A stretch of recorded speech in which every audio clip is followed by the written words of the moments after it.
6 horas de live, só para explicar os participantes e cada um, a sequenciadora também, cada um explicar a sua caixinha, né? Então, realmente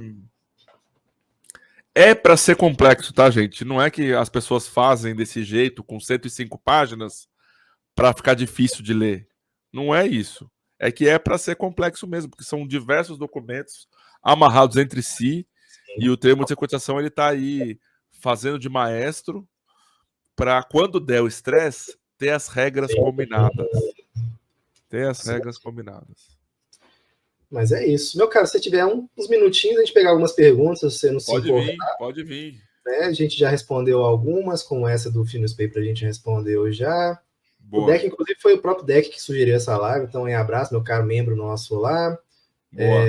Vamos lá, pergunta: vale a pena para o investidor de conhecimento intermediário analisar os CRIs dos FIIs ou melhor focar na análise da gestão? A gente já respondeu, né? Gestão, vá para a gestão. Né? Isso aí, eu acho que ninguém vai discordar, não. Não dá tempo, né? Não dá tempo. E mesmo se desse, né? Eu acho que é muito engraçado, porque às vezes antes da gente entrar num projeto, eu sei que eu tive uma reunião dessa hoje com um orientando meu, que eu estou orientando uma pessoa na especialização, né, da faculdade, e eu comecei falando com ele, cara, vamos manter um projeto mais reduzido, porque você vai ver que é desafiador. Ele queria fazer 1001 coisas. Aí hoje ele já vê que realmente, quando a gente vai entrar num processo de análise... Graças a Deus, né? Graças a Deus você falou para ele restringir. Né? A gente está indo restringindo cada vez mais. Eu falei, cara, não tenha medo de restringir cada vez mais, né? Com toda a experiência do Felipe, tem algum tipo de CRI que ele prefere ou algum que não entra em sua carteira? Build to suit, pulverizado, formado, estoque, etc. CRI mal estruturado. Por isso que os gestores se gabam tanto, que a gente estrutura, a gente que faz, a gente que acontece. Por quê? A tal da história do CRI mal estruturado é uma coisa que dói no fígado. Dói no fígado. Lá no Fator, né? Não é novidade para ninguém. Estamos falando de uma coisa de 2018, tá, gente? Aqui estamos quase final de 2023, tá? Faz quase 6 anos já, tá? Então, assim, eu entrei lá em março de 2018. E se vocês verem o relatório de abril de 2018, de maio até o final do ano, a gente foi falando, né? A gestão foi falando dos problemas que teve. E todos os problemas ali foram problemas de má estruturação, tá? Não foi problema de crédito. Não, foi problema de má estruturação. Para vocês terem noção do nível do problema, eu fiz uma consulta na CVM se aquele CRI podia estar daquele jeito.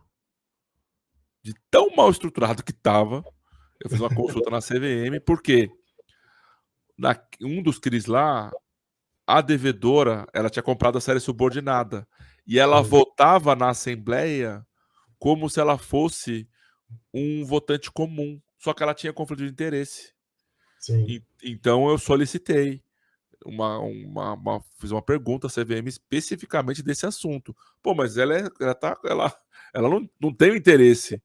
Ela quer que o CRI não pague, né?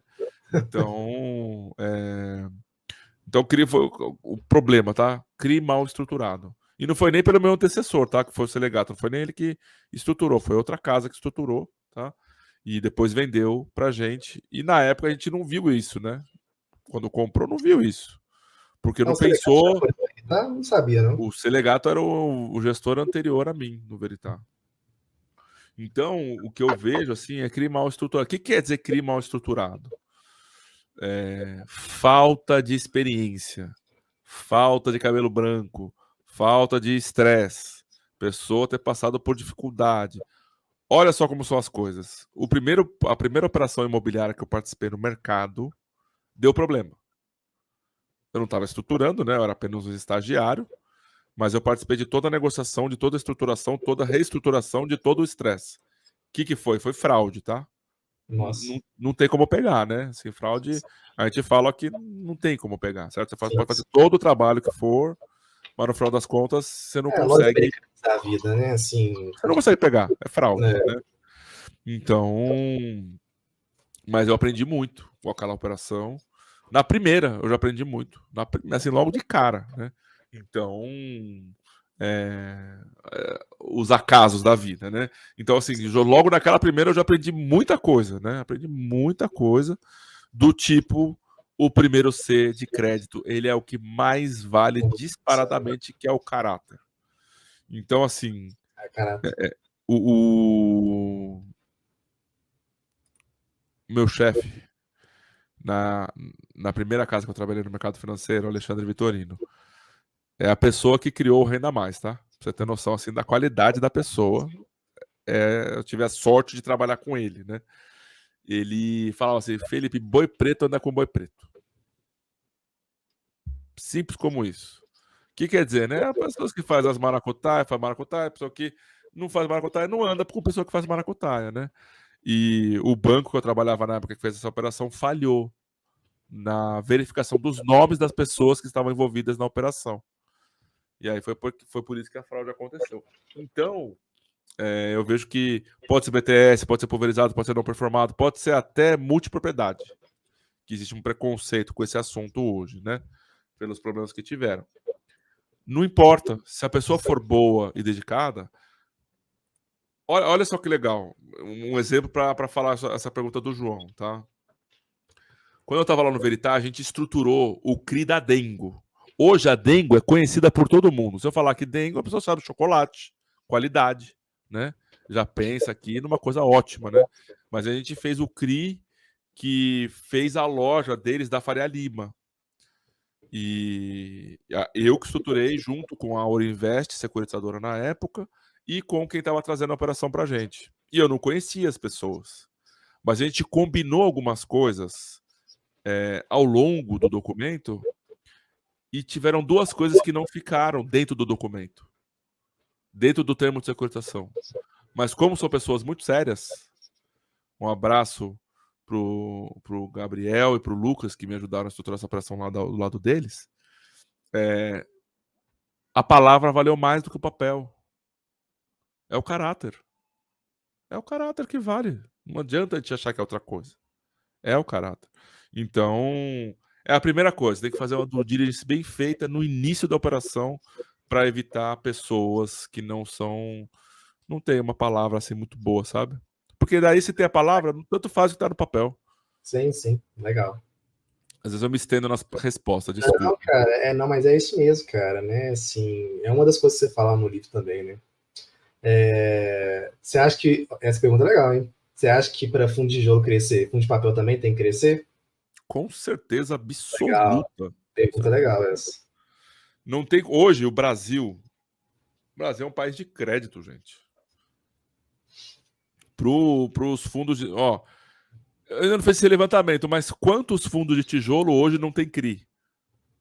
Não nos ativos de investimento, mas como alavancagem. Sim, Quantos que não tem alavancagem? Sim. São pouquíssimos. Pouquíssimos.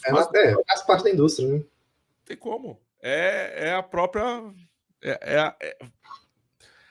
Vamos dizer assim, se não é a estrada de crescimento daqui para frente, é uma das faixas. Com certeza. É muito difícil também, né, cara? Assim, porque é uma indústria que precisa de fluxo de caixa. Toda indústria precisa, né? Então, como é que você faz fluxo de caixa? É com pontes, né? Então... Não, e mais que isso, pensando também do lado das gestoras. As gestoras precisam ter fundos de papel também. E também precisam ter fundos de tijolo, porque são produtos complementares. Sim. Nas altas e baixas de juros, são produtos que mantêm a gestora funcionando. Então, é essencial. Essencial. E essa é a mágica dos fundos imobiliários, né? Eu sempre falo isso, quase toda live. Tem algumas pessoas que criticam o IFIX, né? Eu até entendo algumas críticas, né? Se for críticas construtivas, mas acho que a grande mágica do IFIX, inclusive ele tem uma performance até mais interessante do que o IBOV, várias vezes eu sempre falo isso, do que o IMOB, enfim.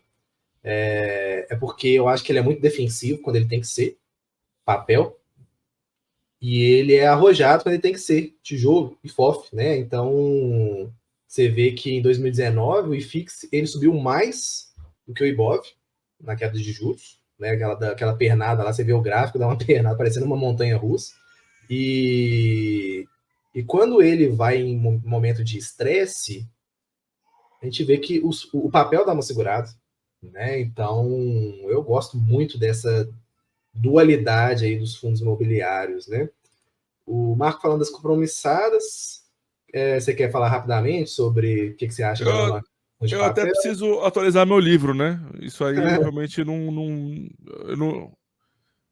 não tinha um detalhamento mais aprofundado, né? Mas a CV me autorizou, né? Sim, tá A CV muito me comum, né? autorizou.